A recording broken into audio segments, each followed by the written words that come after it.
Hello guys, आप देख रहे हैं बेसिक ज्ञान और इस वीडियो में हम बात करेंगे फाइनेंस मिनिस्ट्री के बारे में। इस वीडियो में हम बात करेंगे फाइनेंस मिनिस्ट्री की roles and responsibilities, departments, organization structure के बारे में।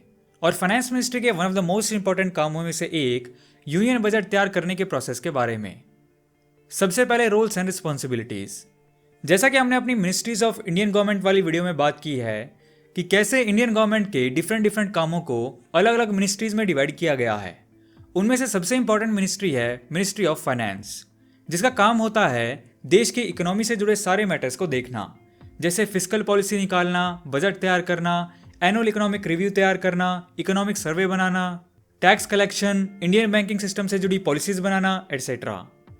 फाइनेंस मिनिस्ट्री ये इंश्योर करती है कि गवर्नमेंट का फिस्कल डेफिसिट कम रहे, जिससे गवर्नमेंट पे ज़्यादा भार ना आए।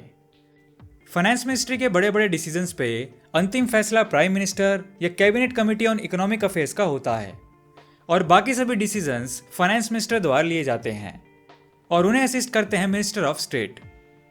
फाइनेंस मिनिस्टर ही फाइनेंस मिनिस्ट्री की मेजर पॉलिसीज को पार्लियामेंट में रखते हैं। जैसे उन्होंने इस साल पार्लियामेंट में बजट पेश किया। बजट के बारे में हम थोड़ा सा डिटेल में बात करेंगे, लेकिन उससे पहले बात करते हैं सारे डिपार्टमेंट्स की। फाइनेंस मिनिस्ट्री में टोटल 5 डिपार्टमेंट्स आते हैं।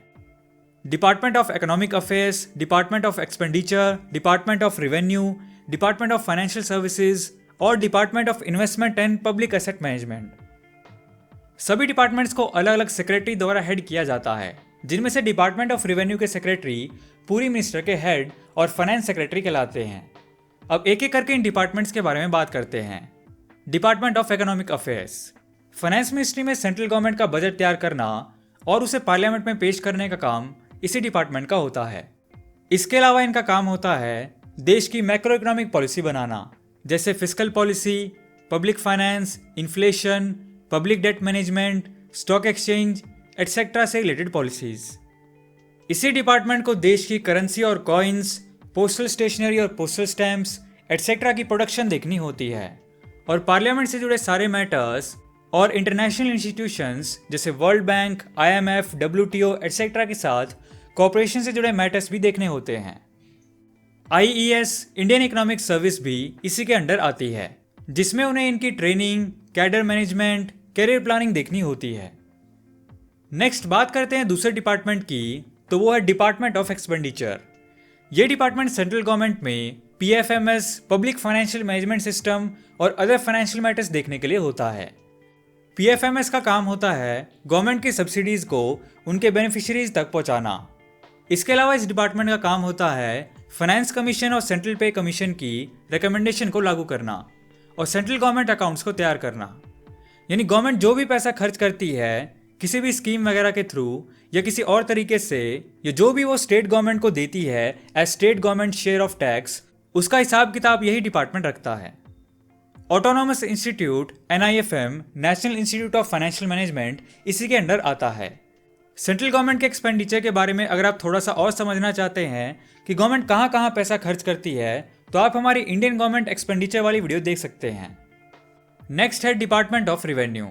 इसका मेन फंक्शन है गवर्नमेंट के लिए पैसा कलेक्ट करना, जिसका मेन सोर्स होता है टैक्स कलेक्शन, जिसमें 2 टाइप्स हैं, डायरेक्ट टैक्स और indirect tax. Direct tax collect करने के लिए होता है CBDT, central board of direct taxes, और इनडायरेक्ट टैक्स कलेक्ट करने के लिए होता है CBIC, central board of indirect taxes and customs. UPSC civil service exams में IAS, IPS, IFS के बाद चूज की जाने वाली service IRS, Indian revenue service, इसी डिपार्टमेंट के अंडर आती है। इसके अलावा इस डिपार्टमेंट का काम होता है देश में इकोनॉमिक लॉज को लागू करना और इकोनॉमिक ऑफेंस को इन्वेस्टिगेट करना। जैसे मनी लॉन्ड्रिंग से जुड़ा PMLA, prevention of money laundering act, इसी डिपार्टमेंट के थ्रू इम्पोज किया जाता है। उसके अलावा इनका काम होता है नारकोटिक्स ड्रग्स के अब्यूज को रोकना और illegal traffic, smuggling, foreign exchange, manipulation etcetera को रोकना। मेनली इनका काम तो टैक्स लगाना ही होता है, जिससे सेंट्रल गवर्नमेंट के पास ज़्यादा से ज़्यादा पैसा आए। इसके अलावा भी अगर सेंट्रल गवर्नमेंट के रेवेन्यू के बारे में आप थोड़ा सा और समझना चाहते हैं कि गवर्नमेंट के पास कहाँ कहाँ से पैसा आता है, तो उसके लिए आप हमारी हाउ गवर्नमेंट मेक्स मनी वाली वीडियो देख सकते हैं। और अगर आप IRS के बारे में और डिटेल में जानना चाहते हैं तो आप हमारी IRS ऑफिसर वाली वीडियो देख सकते हैं। इन सभी वीडियोस के लिंक्स आपको डिस्क्रिप्शन में और आई बटन में मिल जाएंगे। नेक्स्ट अब बात करते हैं डिपार्टमेंट ऑफ फाइनेंशियल सर्विसेज की। तो इस डिपार्टमेंट का काम होता है banks, financial institutions, insurance companies और नेशनल पेंशन सिस्टम एटसेट्रा की फंक्शनिंग को देखना।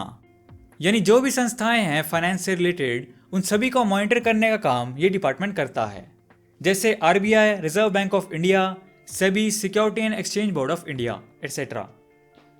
नेक्स्ट डिपार्टमेंट है department of investment and public asset management. इस डिपार्टमेंट का काम होता है सीपीएससीज यानी सेंट्रल पब्लिक सेक्टर एंटरप्राइजेज जैसे BHEL, HAL, OIL, CIL etcetera में गवर्नमेंट के इन्वेस्टमेंट को देखना। इसके अलावा इनका काम होता है इन पीएसयूज में स्ट्रेटेजिक डिसइन्वेस्टमेंट से रिलेटेड प्रपोजल देना और इन्हें स्टॉक मार्केट में लिस्ट करना एटसेट्रा। तो ये हैं फाइनेंस मिनिस्ट्री के 5 डिपार्टमेंट्स। नेक्स्ट अब बात करते हैं फाइनेंस मिनिस्ट्री के ऑर्गेनाइजेशन स्ट्रक्चर की।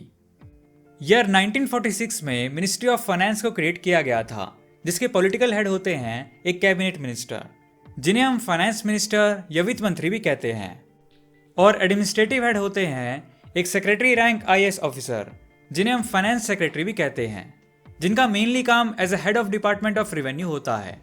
इनकी जिम्मेदारी होती है कि फाइनेंस मिनिस्ट्री के पांचों के पांचों डिपार्टमेंट्स में प्रॉपर कोऑर्डिनेशन बना रहे।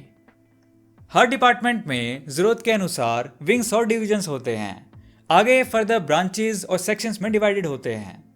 इनमें से कुछ इंपॉर्टेंट पार्ट हैं SPMCIL, security printing and mining corporation of India limited, national saving institute, CEIB, central economic intelligence bureau, financial intelligence unit India etcetera. Next अब बात करते हैं बजट के बारे में कि फाइनेंस मिनिस्ट्री जो बजट पेश करती है उसका बेसिक प्रोसेस क्या है। एग्जाम्पल ले लेते हैं यूनियन बजट 2021 का।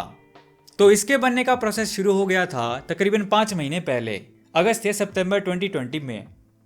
सबसे पहले फाइनेंस मिनिस्ट्री का इकोनॉमिक अफेयर्स डिपार्टमेंट एक ABC annual budget circular issue करता है, जो गवर्नमेंट की सभी अप्रॉक्स 50 की 50 मिनिस्ट्रीज को भेजा जाता है। इस ABC में डिटेल्ड इंस्ट्रक्शंस होती हैं कि सारे के सारे डिपार्टमेंट्स को किस फॉर्मेट में फाइनेंस मिनिस्ट्री को अपनी अपनी मिनिस्ट्री के बजट से रिलेटेड इंफॉर्मेशन भेजनी है। फिर जब ये ABC मिनिस्ट्रीज के पास पहुंचती हैं तो वो सारी मिनिस्ट्रीज अपनी अपनी मिनिस्ट्री के बारे में 3 तरीके की इंफॉर्मेशन प्रोवाइड कराते हैं: बजट एस्टिमेट्स, रिवाइज्ड एस्टिमेट्स और एक्चुअल्स। बजट एस्टिमेट्स जिसमें उस मिनिस्ट्री के रेवेन्यू और एक्सपेंडिचर की इंफॉर्मेशन होती है, रिवाइज्ड एस्टिमेट्स जिसमें पिछले साल के बजट इंफॉर्मेशन यानी रेवेन्यू और एक्सपेंडिचर होता है, और एक्चुअल्स में डिपार्टमेंट्स के सारे फैक्ट एंड फिगर्स होते हैं, जैसे डिपार्टमेंट के फिस्कल डेफिसिट यानी लोन वगैरह से रिलेटेड इंफॉर्मेशन एटसेट्रा। अब सारी मिनिस्ट्रीज से डेटा फाइनेंस मिनिस्ट्री के पास पहुंचता है। फिर उस सारे डेटा को फाइनेंस मिनिस्ट्री ऑर्गेनाइज करती है और बजट प्रपोजल तैयार करती है। फिर फाइनेंस मिनिस्टर उसे एग्जामिन करती हैं और ज़रूरत अनुसार उसमें चेंजेस कर सकती हैं। फिर इस प्रपोजल को प्राइम मिनिस्टर से कंसल्ट करने के बाद यूनियन कैबिनेट में ब्रीफ किया जाता है। अगर किसी पर्टिकुलर मिनिस्ट्री को इस बजट से कोई इशू होता है तो उसे वहीं कैबिनेट में रिजॉल्व कर दिया जाता है। फिर चेंजेस करने के बाद इसे वापस फाइनेंस मिनिस्ट्री के इकोनॉमिक अफेयर्स डिपार्टमेंट को सौंप दिया जाता है फाइनलाइज करने के लिए जरूरी डेटा, फैक्ट्स एंड फिगर्स के साथ। इस काम में उनकी हेल्प करता है NIC, नेशनल इंफॉर्मेशन सेंटर। इसके बाद फाइनल बजट डॉक्यूमेंट बन के तैयार हो जाता है, जिसे फिर आर्टिकल 112 के अकॉर्डिंग फाइनेंस मिनिस्टर प्रेसिडेंट की परमिशन लेके पार्लियामेंट में इस फाइनल बजट डॉक्यूमेंट को प्रेजेंट करती हैं, जैसे कि अभी 1 फरवरी को हुआ। इसके आगे की कहानी कि इस साल के बजट में क्या क्या है, किस सेक्टर को कितना फायदा होगा, स्टूडेंट के लिए क्या है, मिडिल क्लास लोगों के लिए क्या है, फार्मर्स के लिए क्या है एटसेट्रा, इसके बारे में हम बात करेंगे हमारी नेक्स्ट वीडियो में। सो दोस्तों, वीडियो पसंद आया तो लाइक एंड शेयर करो यार, एंड नहीं हो तो इस चैनल को सब्सक्राइब कर लो, क्योंकि मैं ऐसी वीडियोस आपके लिए लाता रहूँगा। And thanks for watching.